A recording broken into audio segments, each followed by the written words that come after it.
Most people think December is the end of the gardening year, but seasoned gardeners know something different.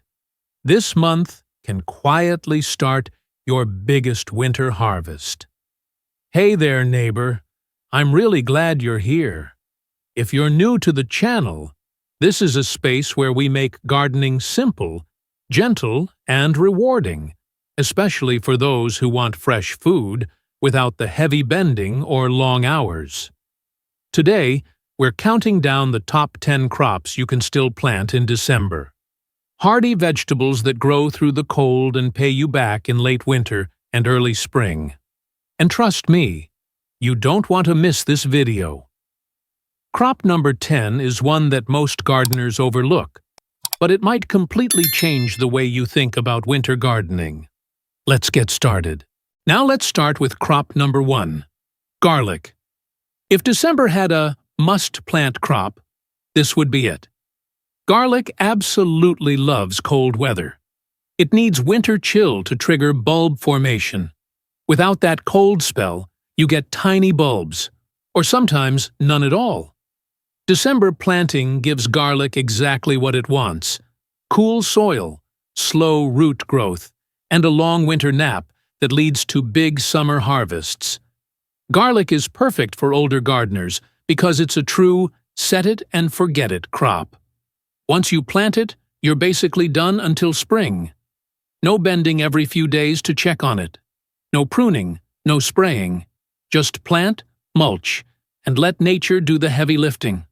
Plant each clove 2 inches deep, pointy side up, spaced 4 or 6 inches apart. Raised beds are ideal. Better drainage, less bending. And here's something most folks don't realize. Garlic multiplies like crazy. 1 pound of seed garlic, maybe $5 to $7, can turn into 8 to 10 pounds of harvested garlic worth $40 to $60. Here's a neat tip. Add a thin layer of shredded leaves after planting. It insulates the soil just enough, protects the cloves, and decomposes into nutrients. And a quirky old-timer trick? Ignore the garlic all winter. Don't fuss with it. Don't hover. Garlic thrives on being left alone. All right, neighbor. Let's keep this going.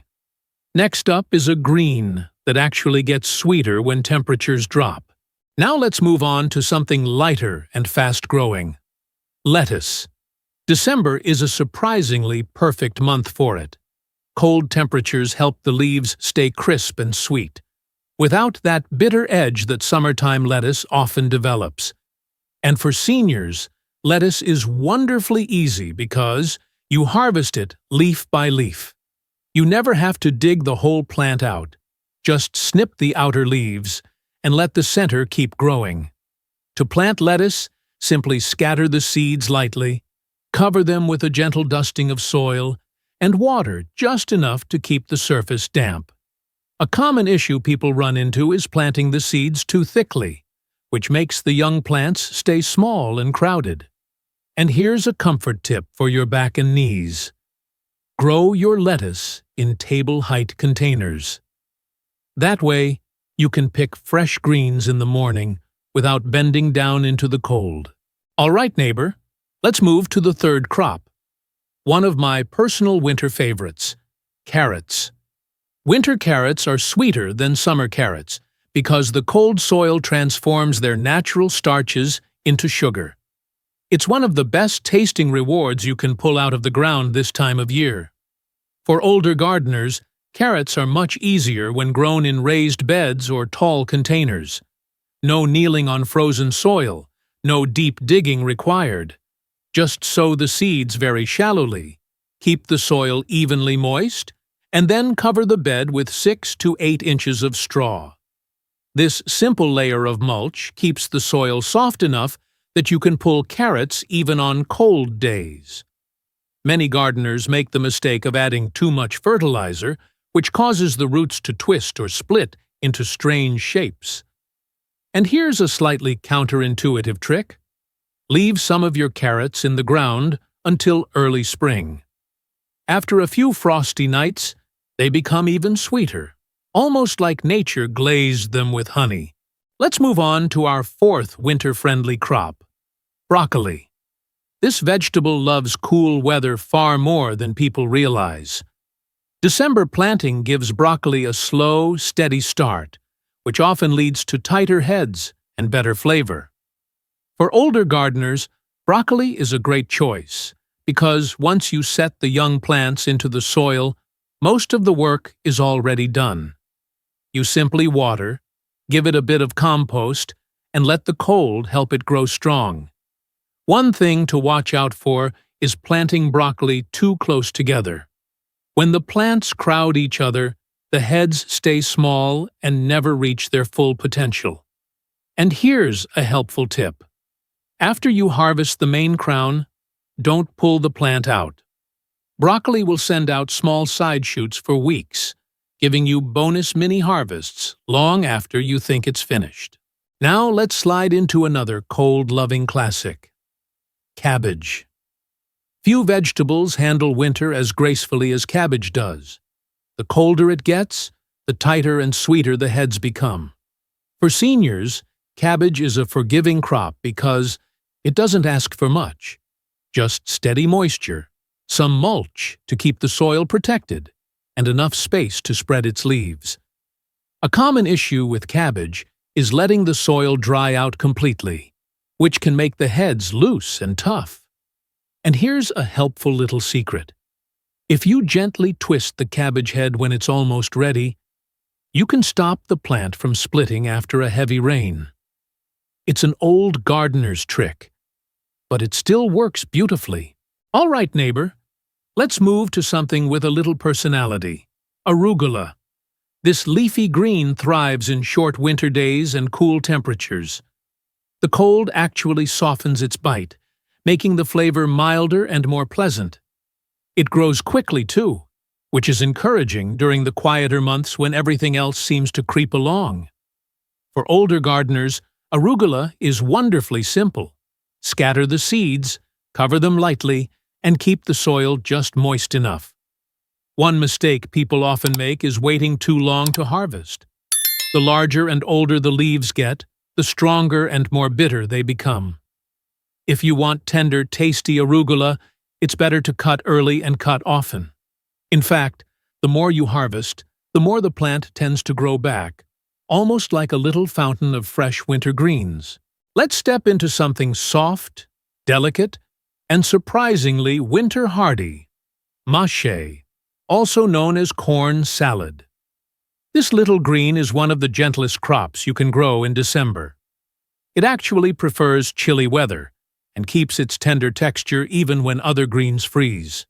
For seniors, mâché is a joy because it grows low and thick, and once it's rooted, you barely need to tend it. A light watering now and then is usually enough. The main thing to be careful about is letting mâché dry out completely. Even though it loves the cold, dry soil can slow it down and make the leaves less lush. A lovely trick is to plant mâché in wide, shallow pots and place them near your doorway. That way, you can step outside, snip a handful of buttery soft leaves, and be back inside before the cold really settles into your bones. Now, let's move to one of the toughest winter greens you'll ever grow, collard greens. These leaves are famous in southern gardens for a reason. They stand strong through frost, wind, and cold nights that would wipe out many other vegetables. As the temperature drops, their flavor becomes deeper and sweeter. For older gardeners, collards are convenient because they grow tall enough that you don't have to bend much, especially when they're planted in raised beds. Many folks make the mistake of stripping too many leaves at once, leaving the plant bare and exhausted. A gentler way is to harvest a few lower leaves at a time and let the plant keep building upward. After a couple of frosts, you may find that collards taste so rich and tender that you hardly need to add much seasoning at all. The cold has already done the cooking for you. All right, neighbor, let's talk about a slightly surprising choice for December: peas. In many regions, especially if you choose cold-tolerant varieties, you can still tuck pea seeds into the soil this month. They'll sprout slowly in the chilly ground, then really take off as the days begin to warm. For seniors, peas are friendly plants because they grow upright and climb, making the pods easy to reach without a lot of bending. One problem people often run into is planting peas too deep in cold soil, which can cause the seeds to rot instead of sprouting. Plant them only about an inch deep and keep the soil lightly moist, not soggy. And here's a simple tip. Give your peas something to climb. A trellis, a few sticks, even a piece of old fencing. The plants will find their way up, and you'll be picking peas at a comfortable height. And finally, we arrive at our winter superstar, spinach. If garlic opens the show, spinach is the one that gives us a beautiful final act. This leafy green thrives in cold weather and short days. The colder it gets, the sweeter and more tender the leaves become.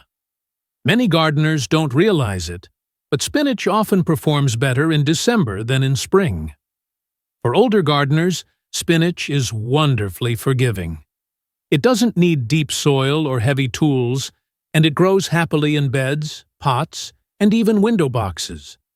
Sow the seeds closely, then thin them once the seedlings appear, so the strongest plants can fill in the space.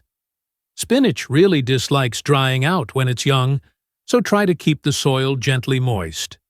Here's a little winter magic trick. Mix your spinach seeds with a handful of sand before you sow. It helps spread the tiny seeds more evenly, especially if your fingers are a bit stiff from the cold. And the best part is that spinach keeps giving. You can cut the outer leaves and let the center grow back again and again, turning a small patch into a steady winter salad supply. Let me share a little story with you, neighbor. A few winters ago, one of my older gardening friends, Mr. Bennett, a retired mail carrier in his 70s, decided to plant a small winter bed behind his garage. Nothing fancy, just garlic, carrots, and a patch of spinach tucked under a light layer of straw. He told me later that he didn't expect much from it. His knees weren't great. His hands stiffened in the cold. And honestly, he thought winter gardening was something only ambitious gardeners did. But then, February arrived. While the rest of his neighborhood was complaining about grocery prices and empty shelves, Mr. Bennett walked outside, brushed a bit of straw aside, and pulled up the sweetest winter carrot he had ever tasted. He said it felt like discovering treasure under the snow. And the funny thing? He told me, I should have done this 20 years ago. Winter isn't the end of the garden. It's just a quieter beginning. Sometimes, the smallest winter garden can change the way we look at the whole year. Before we wrap up, let's talk about a few common mistakes winter gardeners often make. Mistakes that are easy to avoid once you know them. The first is overwatering. Cold soil holds moisture much longer, and plants grow slowly in winter. Too much water can lead to root rot faster than you'd think. A simple rule is this: if the top 2 inches of soil still feel damp, leave it alone. Another mistake is planting too shallow, especially with garlic and carrots. Winter frost can push seeds and cloves upward, exposing them to the cold. Planting just a little deeper than usual gives them the protection they need. And finally, many people forget about mulch. A thin layer of straw or shredded leaves makes winter gardening so much easier. It keeps the soil soft, protects roots, and reduces how often you need to water or weed. Winter gardening isn't hard. It just rewards patience and gentle care. Thanks for sticking with me through the entire video. I'm glad we could spend this time together in the garden. If you found any of this helpful, go ahead and give it a like. And if you want more simple, gentle gardening tips, don't forget to subscribe. Feel free to explore our other videos to keep growing a better, easier, and more rewarding garden all year long. I'll see you in the next one, neighbor.